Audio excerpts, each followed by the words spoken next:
afternoon and thank you for joining us on BeeTv Global News at 12. I am Ruth Ogbodu, and now the news in detail.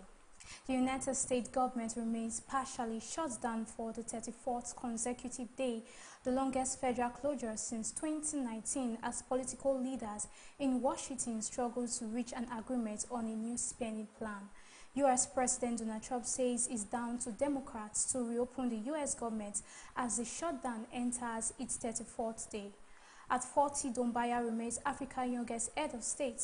This December election will be held without several key political figures, including Condé and former Prime Minister Selo Danlin Diallo and Sida Touré, all of whom are currently in exile. The reports. President Donald Trump has once again placed responsibility on congressional Democrats, accusing them of playing politics at the expense of federal workers and national stability. In a Sunday interview with offering no detailed proposal to bridge the widening gap between the White House and Congress. The shutdown began after lawmakers failed to pass crucial budget system. Congress must approve federal spending bills that the president then signs into law. The failure to do so has forced large portions of the government to halt operations, with hundreds of thousands of employees either furloughed or working without pay. To do it by being extorted by the Democrats who have lost their way. There's something wrong with these people. So then what happens on November Schumer 15th when the troops don't get a paycheck? Schumer is a basket case, and he has nothing to lose. He's become, I just left Japan, he's become a kamikaze pilot. Sounds like it's not going to get solved, the shutdown. It's going to get solved, yeah. Oh, it's going to get solved. How? We'll get it solved. Eventually, they're going to have to vote. Despite weeks of partisan tension, Senate leaders from both major parties have expressed cautious optimism that negotiations are finally inching towards a deal. Forward remains uncertain. Democrats have accused the administration of using federal workers as a leverage in political disputes, while Republicans insist that the president's proposed budget is essential for national security and economic stability. The prolonged shutdown is beginning to leave deeper marks on the U.S. economy. Economists warn that continued disruptions could slow fourth quarter growth, reduce consumer confidence, and ripple into international markets. Essential services such as airport security, border control, and food inspections continue to operate but under growing strain. Reports indicate rising stress among unpaid employees, with some missing mortgage and rent payments. Public protests have emerged in several cities as frustration mounts over what many see as a government dysfunction. Around the world, policymakers and investors are watching closely. The U.S. government plays funds to keep millions of Americans from losing access to food aid as the government shutdown drags on. Facing mounting pressure and legal challenges, officials have confirmed that only partial food stamp office benefits will be paid out to more than 42 million people nationwide. The reports. The Trump administration has announced it will use emergency funds to provide partial food assistance to more than 42 million Americans as the prolonged government shutdown continues with no end in sight. The U.S. Department of Agriculture, USDA, confirmed in a court filing that recipients of the Supplemental Nutrition Assistance Program, SNAP, commonly known as food stamps, will receive only half of their usual monthly benefits. The decision follows ruling by federal judges in Massachusetts and Rhode Island, directing the USDA to use $5.25 billion in contingency fund to sustain the program. SNAP, which costs about $8 billion a month, has been in financial limbo since the federal government shut down on 1st October, cutting off its normal funding stream. While the program is managed by individual states, it relies heavily on federal funds for operation. States are expected to receive guidance on distributing the reduced payments by the end of Monday. Treasury Secretary Scott Bessent said the administration is seeking for the legal clarification on reallocating money to support SNAP, but noted that benefits could begin as soon as Wednesday once the process is finalized. The USDA had previously warned that food assistance would cease from November 1st due to depleted resources. In response, half of the U.S. states and the District of Columbia filed lawsuits against the administration, arguing that they are legally obligated to continue the program. Some states and local authorities have said they may use their own funds to keep benefits flowing. SNAP provides essential food assistance to low-income Americans, offering debt-style cards and allowing families to buy groceries. On average, a family of 4 receives about $715 a month, roughly $6 per person per day. The partial payments have raised concern about rising food insecurity nationwide as the record-long shutdown continues to strain households across the country. Favor Kolawole reporting for BeeTv News. Hang peak, standing at 6,332 meters, which is equivalent to 20,774 feet, and were on Yalungri as part of their acclimatization. In a separate incident, rescue teams continue to search for 2 Italian climbers missing on Pambari Mountain in western Nepal. They were part of a group stranded by severe weather last week. Another member of the expedition, 65-year-old Velta Pellino, had been rescued along with 3 local guides. Autumn is typically one of Nepal's busiest climbing season due to favorable weather, but recent conditions have turned treacherous. Heavy snowfall triggered by Cyclone Monta last week has stranded numerous trekkers across the Himalayas, including near Mount Everest in the Mustang region, where several foreign tourists had to be rescued after being trapped for days. Evelyn Isabella reporting for BeeTv News.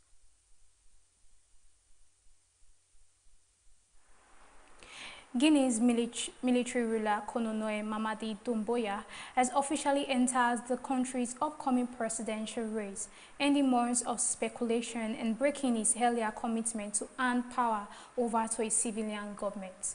Doumbouya, who seized power in a 2021 coup, submitted his candidacy at the Supreme Court on Monday, accompanied by soldiers, but made no public statements. The announcement has sparked concerns about the credibility of the December election, particularly as 2 major opposition parties, ROPG, HAC-NC-NEL, and UFDG, have been barred from participating. Tensions were further heightened after authorities set a steep deposit fee of 875 million Guinea francs, equivalent to $100, for candidates, a move critics say discourage wider participation that permits Doumbouya to run for president. His administration has faced criticism for its harsh stance on dissent, including media suspensions, internet restrictions, and the violent suppression of protests, calling for abuses. Before taking power, he served as a mid-ranking soldier with experience in international missions in Afghanistan, Ivory Coast, Djibouti, and Central Africa Republic.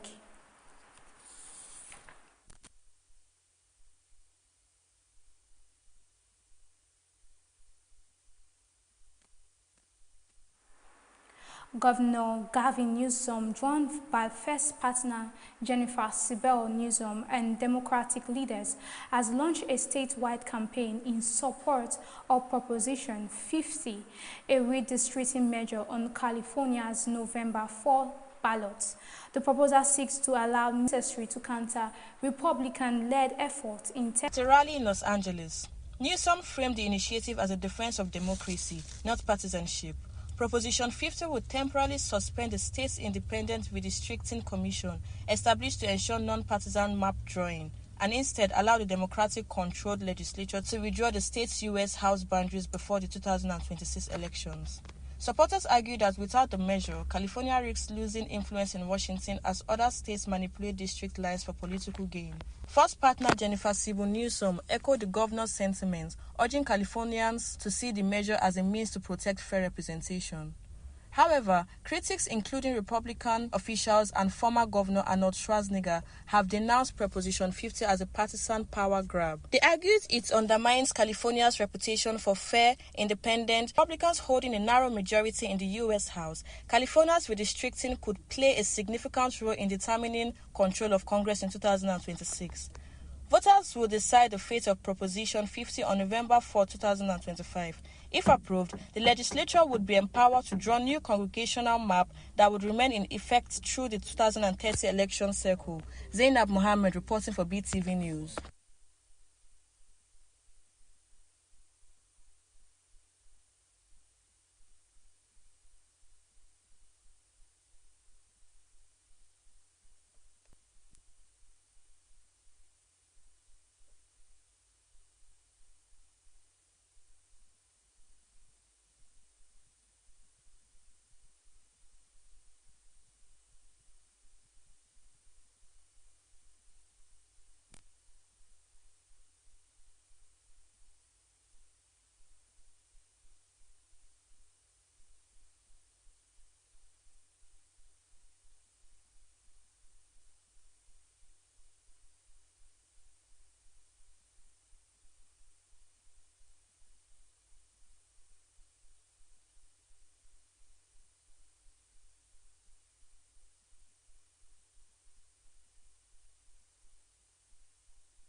U.S. President Donald Trump has thrown his support behind former New York Governor Andrew Cuomo in the city's mayoral race, warning he may cut federal funding if Democratic frontrunner Zohran Mamdani wins. The report.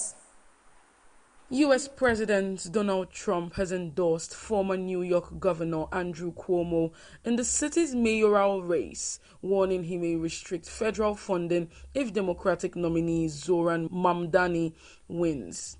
In the Truth Social post, Trump urged voters to support Cuomo, saying whether you like him or not, you must vote for him. Mamdani is not capable.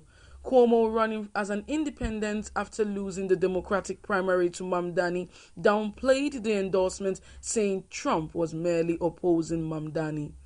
The president said he would only provide the very minimum federal funds ahead of Cuomo and Republican candidate Curtis Sliwa. Despite being from the same party, Trump declined to back Sliwa, arguing that a vote for Sliwa is a vote for Mamdani.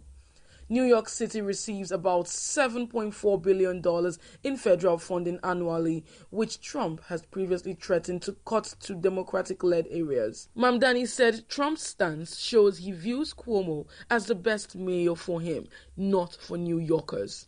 If elected, Mamdani, 34 years, would become New York's first Muslim mayor and its youngest in over a century.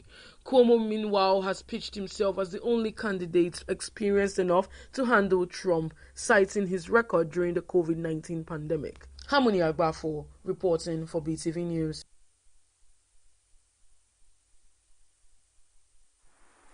Firefighters in Rome mounted an intense rescue operation on Monday after a medieval tower partially collapsed during renovation works, trapping one worker beneath the rubble for several hours and critically injuring another. According to local authorities, the incident occurred in the historic center of the Italian capital, where the centuries-old structure was undergoing restoration. Emergency crews rushed to the scene and worked tirelessly to locate and free the trapped worker using specialized equipment to stabilize the remaining structure. One of the workers was pulled out alive but in critical condition and was immediately transported to a nearby hospital for urgent medical attention.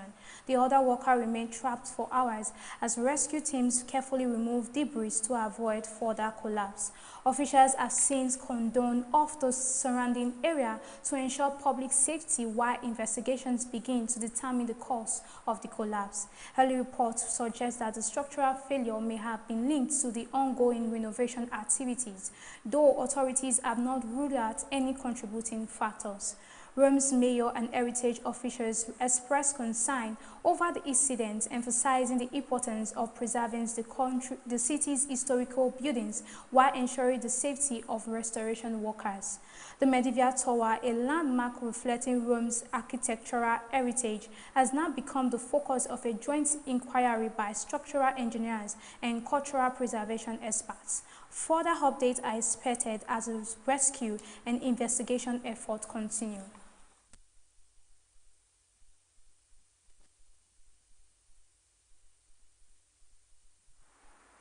A fast-moving typhoon barred across the central Philippines on Monday, unleashing powerful winds and torrential rains that left at least 2 people dead and forced tens of thousands to flee their homes, authorities said.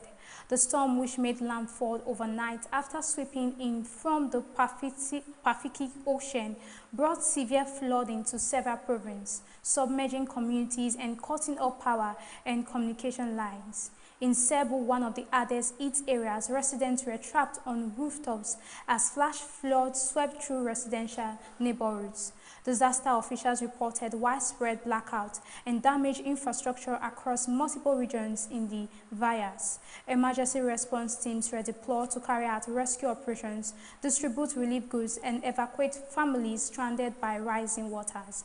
Our priority right now is to ensure the safety of our people, said as winds and rain to western provinces before exiting the country's area of responsibilities.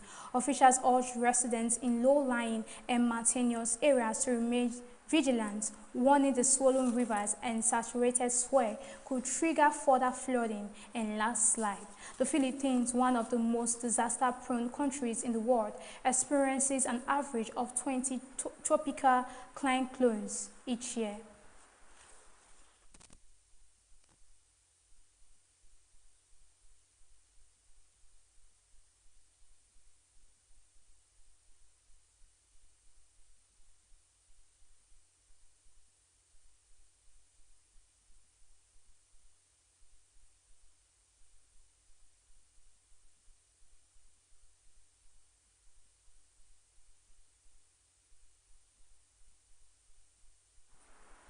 And moving on to the business news, a governorship aspirant in Lagos State under the People's Democratic Party, Funso Doherty, has urged the National Assembly to investigate the newly approved 15% import duty on premium motor spirit petrol.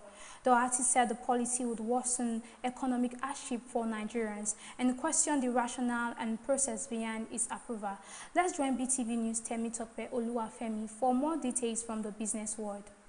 The new duty was authorized by President Bola Tinubu after a proposal from the Federal Inland Revenue Service, now known as the Nigeria Revenue Service. The agency had explained that the levy was designed to support local fuel producers and help them achieve cost recovery. Doherty, however, argued that the major domestic producers, including the Dangote refinery, already benefit from tax incentives and waivers due to their location within export processing zones. He warned that adding an import duty would raise fuel costs for consumers and provide unnecessary protection for producers who already enjoy substantial fiscal benefits. He called on the Senate to review the decision to ensure that it aligns with public interest and does not further burden Nigeria struggling with rising living costs. Nigeria's financial markets opened November 2025 on a negative note as the naira and equities fell sharply following a threat by United States President Donald Trump to take military action against Nigeria over alleged religious persecution. Central Bank of Nigeria data showed that the naira weakened to 1,436.34 naira per dollar on Monday from 1,421.73 naira per dollar, a decline of 1.3% or 14.61 naira in one day.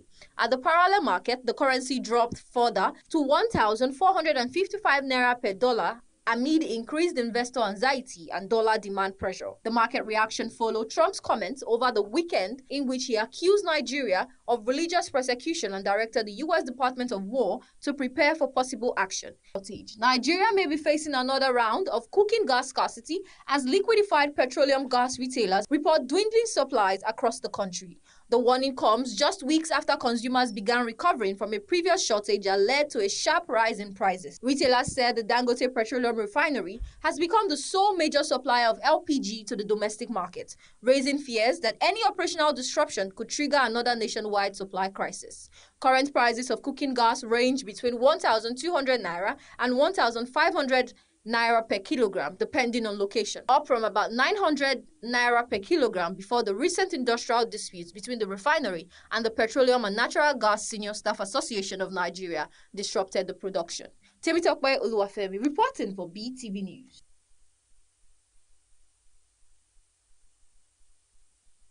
And now to the entertainment news. Marvin Records founder Don Jazzy has disclosed that he's afraid of getting married, citing concerns about the rising rate of divorce and the financial losses men often face during separation. Also, St. Paul describes Jamaica's hurricane aftermath as overwhelming. Let's join BeeTv News Evelyn Izibili for more details from the entertainment world. The award-winning music producer said he sometimes feels inspired by couples who share their happy moments online but becomes discouraged when he reads stories of failed marriages. He noted that many men lose a significant portion of their assets after marriage, especially when there is no prenuptial agreement in place. Don Jazzy, who is 41 years old, revealed that although he has been in relationships in the past, he is currently single. He added that he is in no rush to settle down and intends preferment to wait for the right partner before making any commitment. In another development, Grammy-winning Nigerian singer Burna Boy has revealed that he has converted to its aftermath of Hurricane Melissa as overwhelming, saying the scale of destruction across the country has left many families traumatized. The Category 5 hurricane, which struck the island last week, caused severe damage with winds reaching up to 185 miles per hour and resulted in at least 28 deaths. CN devastation. He said the experience was particularly distressing for his young children who were frightened by the force of the winds and destruction around them. The reggae star called for greater humanitarian support for victims of the disaster, noting that many communities remain in urgent need of relief and rebuilding assistance. Evelyn Isabella reporting for BeeTv News.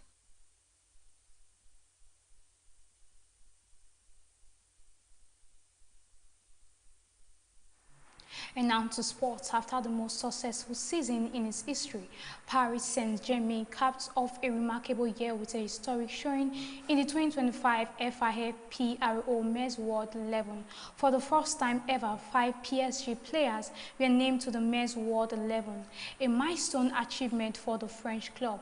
Let's now join our BeeTv